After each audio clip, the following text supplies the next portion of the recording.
Hello and welcome back to the Life Without Envy web workshop. This is episode 9, Seek Out the Sweetness. This is the dessert episode you didn't know you were waiting for. A couple of years ago, a reader of mine, who has since become a good friend, posted the best book review I have ever received.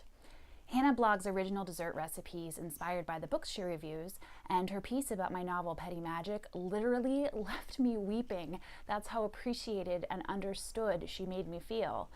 Petty Magic is a paranormal romance / historical adventure novel, and my witchy narrator revels in her supernatural abilities and in the richness of her relationships, both romantic and familial.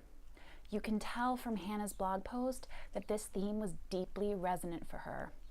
I have since veganized her Harbinger Ambrosia Pie recipe, which will be published in my next book, A Bright Clean Mind, Veganism for Creative Transformation, which is coming out later on in 2019. I want to offer you a definition of success that you can ruminate on in your journal. Let me put it to you this way. Can you think of someone who is materially successful? Do you actually want to emulate this person? Are they truly successful? Or do you think that they may actually be more of a cautionary tale? I took this photo on May 1st.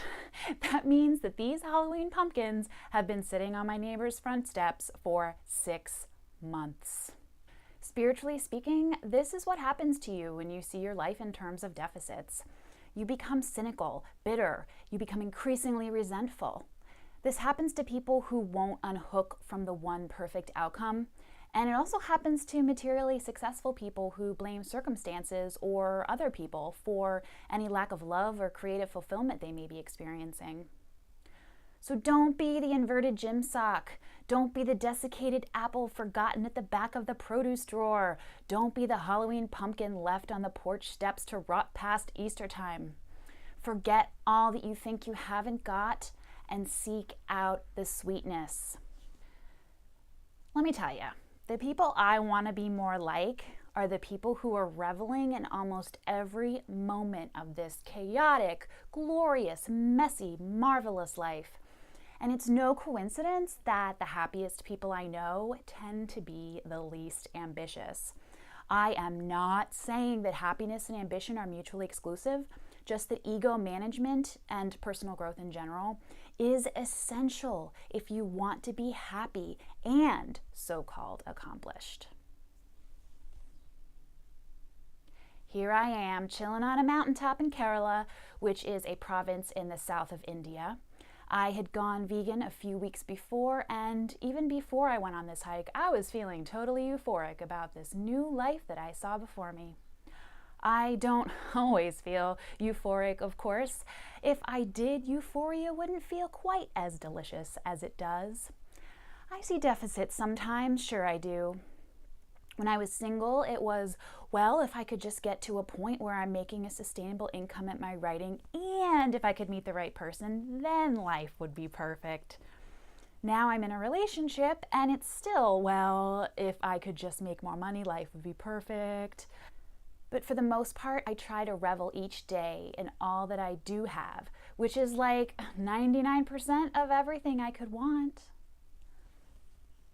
Here's a mantra I found really helpful in remembering to ease up and see the sweetness.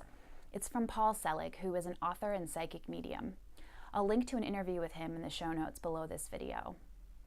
What you bless, blesses you back. Yes, this is super woo, but I find a lot of New Age philosophy very helpful, so I'm rolling with it. And here's something else Selig says that I found very useful. We don't look beyond the known. We're always ordering off the menu of what we think is available to us. It doesn't occur to us to order something that's not on the menu. You're always dining on yesterday's leftovers, whether you know it or not. Mind you, I love leftovers. If I didn't love that food, I would not have cooked it in the first place, and it almost always tastes better the next day, but you get his point. Their point, I should say. Here's one more mantra I love, which my friend Amy Lou has on a sign above her kitchen doorway.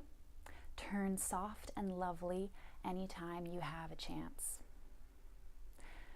And of course, you can literally seek the sweetness by baking yourself a pie. That's what my friend Hanna would do. By the way, this is my vegan version.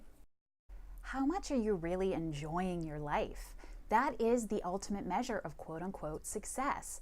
Yes, it's important to be kind and to be useful, but how useful are unhappy people?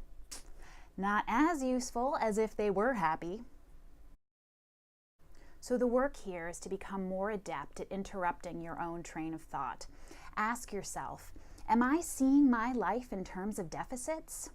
Come up with a sweet counter thought for the times you feel this way, and keep a running list of all the things you love to do that make you feel like you're living your brightest, most joyful life. Turn to that list whenever you need it. Well, we have come to the end of this series, but there is a part 2 coming right up based on your feedback and your requests. So if you have any topics that you'd like me to cover in the next round, please mention them in the comments below. If you found this series enjoyable, if you found it helpful, please consider supporting my work by buying my books. If you can, I'd really appreciate that. You can also ask at your local library. If they don't already have my books, they may be able to order them for you.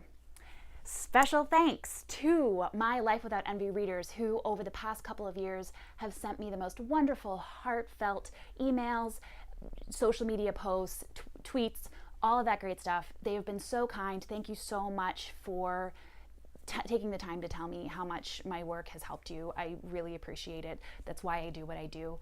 So thank you so much for taking the time to watch all of these 10 videos. I really appreciate it. So I will see you in the next series.